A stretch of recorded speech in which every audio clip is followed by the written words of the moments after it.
வணக்கம். என்னுடைய பேர் லவகுமார். நான் ஒரு சிவில் சமூக செயற்பாட்டாளராக இருக்கின்றேன். சனிக்கிழமை இரவு என்னுடைய வீட்டுக்கு, அதாவது என்னுடைய கிரானில் இருக்கின்ற என்னுடைய வீட்டுக்கு இரவு 10:05 மணி அளவில் என்னுடைய வெளிக்கேட் திறக்கப்பட்டது. சத்தத்தை உணர்ந்த நான் என்னுடைய மகனிடம் நான் கூறினேன், என்னவென்று பாருங்கள் என்று. சடுதியாக என்னுடைய வீட்டு கதவு தட்டப்பட்டது. கதவை தட்டிய பொழுது நான் உடனடியாக வெளியே வந்து யார் வருகிறார் என்று பார்த்த பொழுது அந்த இடத்திலே வந்த போலீசார் ஒரு கதையுமின்றி இவ்வண்ணமாக பேசினார்கள்.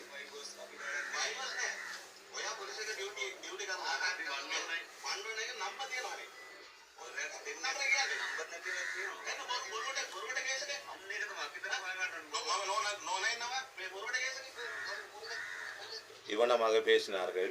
என்னை வைவாஸ் பண்ண வேண்டாம் என்ற ஒரு அச்சுறுத்தலை தருகின்ற விதமாக வாழைச்சேனை போலீசார் அந்த இடத்திலே பேசினார்கள். வந்தவர்கள் 2 போலீஸ் உத்தியோகத்தர்கள், ஒரு ஊர்வாக படையைச் சேர்ந்தவர் அந்த இடத்திலே வந்திருந்தார். இந்த அச்சுறுத்தலானது வடகிழக்கிலே வாழுகின்ற தமிழ் உணர்வாளர்கள், வலிந்து காணாமல் ஆக்கப்பட்ட அம்மாக்கள், மற்ற சிவில் சமூக செயற்பாட்டாளர்களுக்கு மத்தியிலே கடந்த காலமாக இது நடந்து வருகின்றது.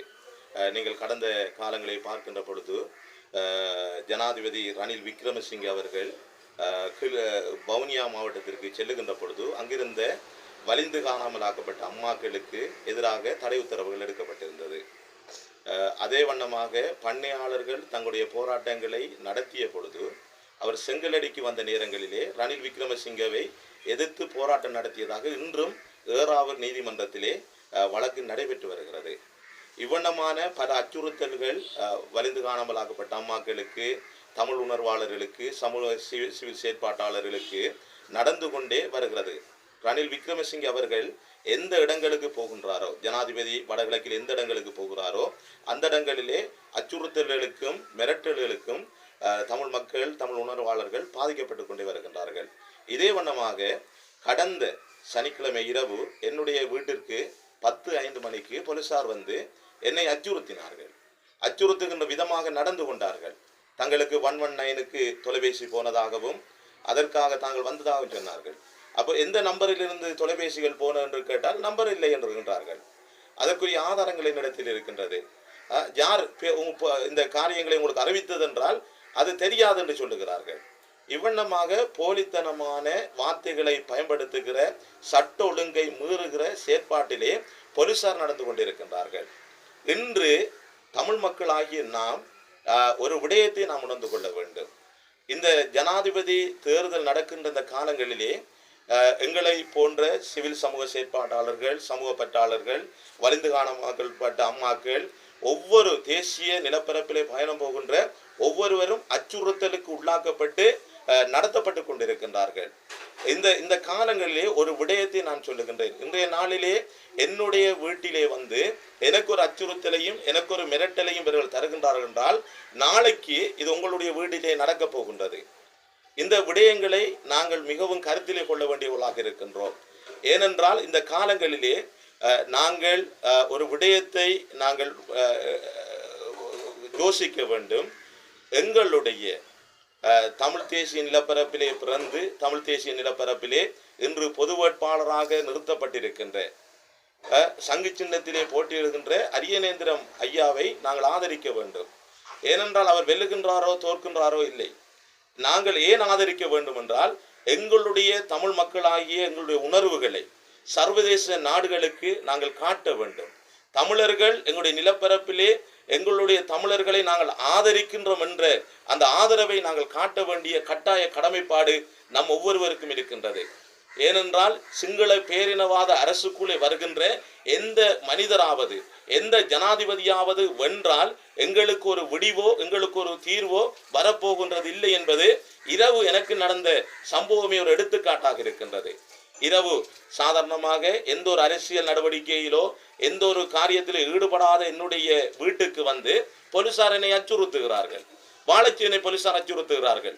அப்ப இந்த அச்சுறுத்தலுக்கு வாழைச்சேனை போலீஸ் பொறுப்பதிகாரிக்கு பங்கு இருக்கின்றது. அவருக்கு தெரியாமல் இந்த அச்சுறுத்தல் நடந்திருக்கிறதற்கு வாய்ப்பு இல்லை.